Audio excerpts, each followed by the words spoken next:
So today's film is considered more of an eco-horror film rather than a natural horror film. The only reason is because it focuses more on swampland creatures exacting revenge upon a wealthy factory owner for polluting their environment. So this film is directed by George McCowan and is distributed by American International Pictures. McCowan is a Canadian director. He is known mostly for his work in television, although he did do some film work as well. Some of McCowan's television work includes directing television episodes of Charlie's Angels, SWAT, and Starsky and Hutch. He also directed every single episode of a Canadian television series called Seeing Things. Some of his film credits include Shadow of the Hawk, The Magnificent Seven, Right Again, and Carter's Army. So in case you haven't guessed, today we're talking about the 1972 film Frogs. Frogs does star Ray Milland, who I mostly know as just the conniving evil husband from Dial M for Murder. Milland at one point in time was also considered one of Paramount Pictures' highest paid actors. Ray Milland plays the role of Jason Crockett. He is dead set on celebrating the 4th of July, as well as a combination of his and several family members' birthdays. Pretty much is just refusing to let any scenario get in the way, whether or not it's dead household staff showing up or an invasion of frogs, which seem to be causing just weird events around the household. Sam Elliott plays Pickett Smith, who is a freelance photographer who was on the property taking pictures of some of the examples of the pollution that the family-run company has caused within the area. He's also the only person within the film with enough sense and reason to encourage the Crockett family to leave the estate and seek safety. We also have actress Joan Van Ark playing the role of Karen Crockett, who is the granddaughter of Jason Crockett and the love interest of Pickett Smith. Joan Van Ark, I'm sure for most of you, you may remember her as being Valerie Ewing off of Knots Landing, which I believe was a spin-off of Dallas. This film has a fairly basic plot. It's not too focused on gore, rather it's the whole eco-terror that's the main focus here. Obviously, the animals lashing out at the Crockett family is a consequence of their abuse upon the environment. The film was produced on a very limited budget, but does not suffer for character development, interaction, dialogue. Everything was extremely well done. It definitely does paint a picture of one of the Crockett family members who is a drunk and tends to neglect his wife.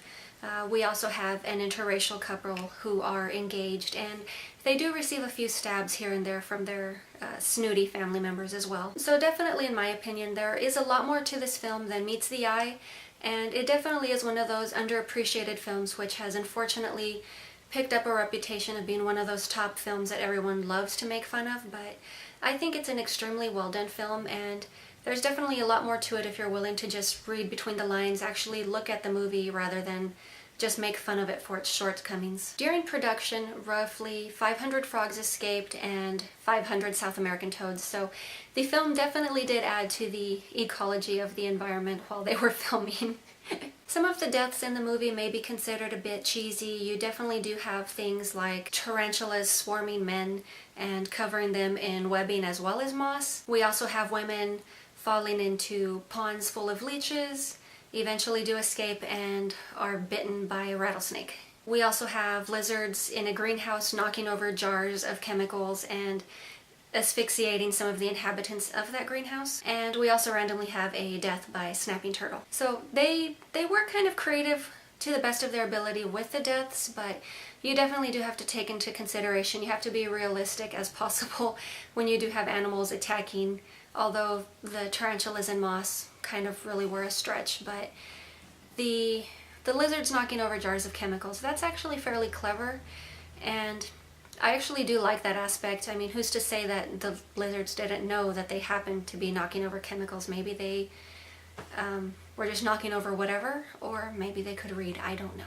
The film is a fairly basic plot. We do begin losing family members early on in the film, as well as household staff members. And it is Pickett Smith who, as I stated earlier, is the one trying to encourage everyone to leave the property, get out of there, seek safety. Eventually, some people do try to make a run for it. They try to leave. They're either attacked by creatures. We also have one scene where it's implied that one of the fleeing couples is attacked by birds. This scene actually happened off screen, and quite cleverly enough, the birds were actually superimposed into the film, so they actually did not have birds. All they had were just reptiles and amphibians for the actual production. Eventually Karen and Pickett Smith do make it out okay. They even manage to save one of Karen's nephews and nieces, and they do wind up getting picked up by the side of the road. There's a family that's heading out of town, and they just happen to have a very large frog with them. But I think it's the ending, the credits that I think everyone remembers the most about frogs. Is you have the animated frog or toad hopping across screen. It's implied that Jason's hand is dangling out of the frog's mouth. So we assume that not only did Jason eventually receive his comeuppance, he was possibly also eaten by the frogs. But definitely a very great film. I would definitely recommend it to anyone who hasn't seen it or anyone who just appreciates cheesy films. But that is all I have for you guys today. I will talk to you later.